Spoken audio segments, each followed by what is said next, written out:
घरामधील प्रत्येक महिलांच्या मनामध्ये येणारा सगळ्यात मोठा प्रश्न म्हणजे आपला गॅस लवकर कसं काय संपतो। कधी कधी आपण त्या गॅसचा वापर अतिशय कमी करतो तरी पण तो वेळेच्या अगोदर संपतो। त्यामुळेच घरातील महिलांना आपसुकच अतिशय टेन्शन येते आणि मग त्या विचार करायला लागतात। आणि जर तो प्रश्न तुम्हालाही पडत असेल तर हा व्हिडिओ तुमच्यासाठी अतिशय महत्त्वाचा असून तुम्ही व्हिडिओ शेवटपर्यंत बघा। तुम्हाला व्हिडिओ पाहिल्यानंतर 1 महिना जाणारा गॅस हा नक्कीच 2 महिने जाणार आहे। सगळ्यात अगोदर हे महत्त्वाचं आहे की आपला गॅस लवकर का संपतो त्याचं नेमकं कारण काय। तर गॅस संपण्याचे अगदी 2 ते 3 कारण आहेत। हे जर तुम्हाला कळलं तर तुमच्या घरातला गॅस हा नक्कीच त्याच्या क्षमतेनुसार 50% तुमचा गॅस हा उशिरा संपणार आहे। सगळ्यात महत्त्वाचं आणि पहिलं कारण आहे ते म्हणजे गॅसचा बर्नर। आता तुम्ही म्हणाल की गॅसचा बर्नर म्हणजे त्याच्यामुळे गॅस कसं काय लवकर संपतो। आपल्या गॅसच्या शेगडीवरती असणारा जो लहान लहान छिद्र असणारा जो बर्नर असतो, जर त्या बर्नर तुम्ही जर चेक केला तर त्याच्यावरती लहान लहान छिद्र असतात आणि ती जर छिद्र त्याच्यावरती अन्न किंवा पाणी सांडल्याच्या नंतर ते ब्लॉक जर झाली तर आपल्या सिलेंडर मधून गॅस तर बाहेर पडतो, पण त्याला बाहेर येण्यासाठी पुरेसे छिद्र न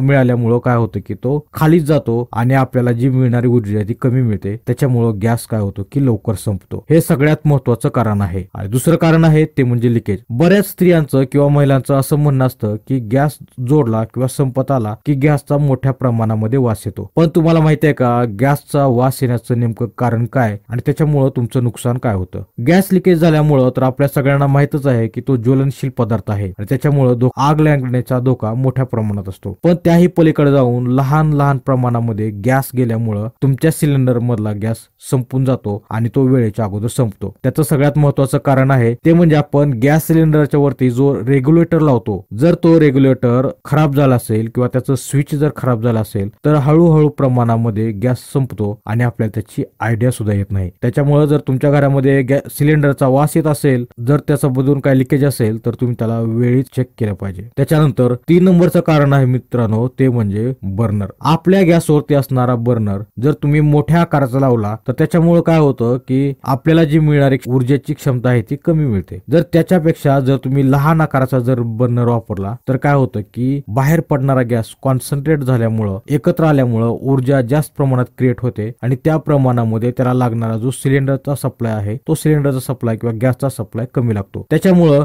जर तुम्हाला जर गॅस कमी दिवस जात असेल तर तुमच्या शेगडीवरचं तुम्ही बर्नर हे तुम्ही चेक केलं पाहिजे। आणि त्याच्यानंतर महत्त्वाचं कारण आहे ते म्हणजे निष्काळजीपणा। बऱ्याच वेळेस काय असतं की आपल्या गॅसवरती बरेचसे अन्नपदार्थ शिजत असतात, आपण अन्न तयार करत असतो टीव्ही मध्ये किंवा गप्पांमध्ये बराच वेळेस बसल्यामुळं लहान प्रमाणात करून ठेवलेला गॅस तसाच चालू राहतो आणि मग काय होतं की वेळेच्या आधीच आपल्याला गॅस संपतो। तर त्याच्यामुळं जर तुम्हाला जर गॅस जर खूप लवकर संपत असेल तर तुम्ही या बाबींकडे जर लक्ष दिलं तर तुम्हाला कमी काळात संपणारा गॅस हा तुम्हाला नक्कीच 15 दिवस जास्त जाणार आहे। आणि त्याच्यानंतर एकदम महत्त्वाचं कारण आहे ते म्हणजे सिलेंडरच्या असणारा लॉक। काय होतं की जे आपल्याकडं गॅस सिलेंडर घेऊन येतात किंवा ज्या कंपन्या असतात त्यांनी सुद्धा असं नमूद केलंय की जर तुमच्या सिलेंडरचं लॉक जर तुटलेलं असेल किंवा त्याच्यावरती जर आवरण जर तुटलेलं असेल तर तुम्ही गॅस घेऊ नये, कारण त्याच्यामध्ये शक्यता अशी असते की ते लॉक अद्दर तोडतात, त्याच्यामधून गॅस दुसऱ्या सिलेंडर मध्ये सप्लाय करतात आणि त्याला आहे तसं तो लॉक लावून देतात। त्याच्यामुळे आपल्याला आयडिया येत नाही की आपल्या सिलेंडर मधून गॅसची चोरी झाली। तर तसं असेल तर तुम्ही गॅस सिलेंडर घेताना तो नक्कीच चेक केला पाहिजे की त्याचं वजन नेमकं भरतंय किती, त्याचं लॉक व्यवस्थित आहे का त्याच्यावरती कॅप अद्दर ठेवले। या जर गोष्टी जर तुम्ही चेक केला तर तुम्हाला नक्कीच त्याच्यामधून काय होईल की फायदा होणार आहे। आता सगळ्यात महत्त्वाचं कारण आहे आपण बघूयात की जर तुम्हाला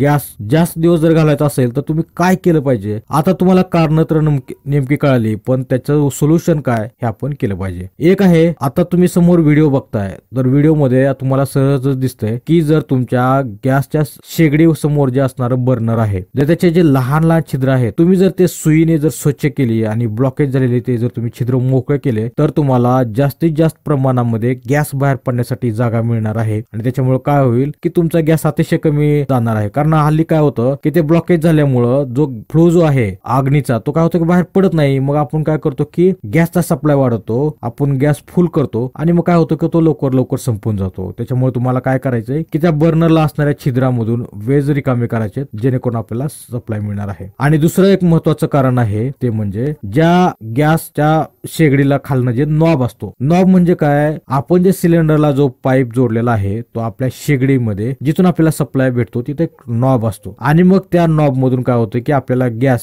तिथून बाहेर येतो आणि त्याचा ऑक्सिजन त्याच्यामध्ये मिसळतो आणि ऑक्सिडेशन झाल्यामुळे मग एकदम स्टडी प्रमाणामध्ये आपल्याला जाळ मिळत राहतो किंवा आपल्याला अग्नी मिळतो आणि मग त्याच्यावरती आपण काय करतो की अन्न पदार्थ वगैरे शिजवतो. पण काय असतं की बऱ्याच वेळेस आपल्या गॅसवरचे पदार्थ उतू गेल्यामुळं, सांडल्यामुळं, कचरा गेल्यामुळं त्या नॉब मधून जो गॅस बाहेर पडणार आहे तो अतिशय कमी पडतो आणि तो गॅस बाहेर कमी पडल्यामुळं काय होतं की आपल्याला आपल्या बर्नर मध्ये सप्लाय कमी मिळतो. मग आपण गॅस फुल करतो आणि त्याच्यामुळे काय होतं की वेस्टेज होतं. आता हा जो तुम्हाला समोर जो गॅस दिसतोय त्याची जी शेगडी दिसते त्याच्यामध्ये तुम्ही समोरचं फिरवायचं बटन उपसून काढल्याच्या नंतर त्याला एक लहान स्क्रू आहे ते उकलल्याच्या नंतर तो मधला जो गॅस सप्लाय करण्यासाठी जो नॉब बसवण्यात आलाय किंवा तो वॉल्व आहे तो वॉल्व काढल्याच्या नंतर त्याच्या तोंडाशी सुईने त्याला मोकळा केल्याच्या नंतर त्याच्यातून गॅसचा फ्लो भरपूर येणार आहे आणि आपल्याला फक्त एवढं काम करून देण्यासाठी बऱ्याच वेळेस जे कारागीर असतात किंवा जे दुकानदार असतात आपली मोठ्या प्रमाणामध्ये फसवणूक करतात. तुम्हाला नवीनच वॉल्व टाकण्यासाठी सांगतात, मग त्यासाठी तुम्हाला 200-250 रुपये एक्स्ट्रा चार्ज करतात आणि एवढंच काय कधी कधी त्याची गरज नसताना विनाकारण स्पेअर पार्ट बदलले जातात आणि आपल्याकडून मोठ्या प्रमाणामध्ये पैसे रक्कम घेतली जाते. जर तुम्ही या लहान गोष्टी जर तुम्ही चेक केल्या तर नक्कीच तुम्हाला महिनाभर जाणारा गॅस तुम्हाला जास्त दिवस जाणार आहे.